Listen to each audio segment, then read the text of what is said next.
কান্না করো ইচ্ছা মতো। হ্যাঁ আমি কি বলবো, ছোট হবে অনেক বড় হচ্ছে না, আমি দাঁড়িয়ে না পড়ে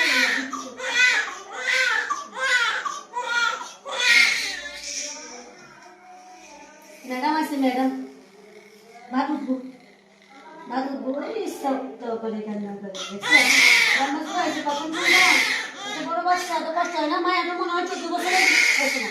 এত তাড়াতাড়ি মেয়ে বিয়ে দে, এত তাড়াতাড়ি মেয়ে বিয়ে দে বলে, এত তাড়াতাড়ি মেয়ে বিয়ে দে। দেখেন ও আপনি কি ঠান্ডা, একটু সুন্দর করে ঠান্ডা লাগবে তো আপনি। ওরে আপনি আপনি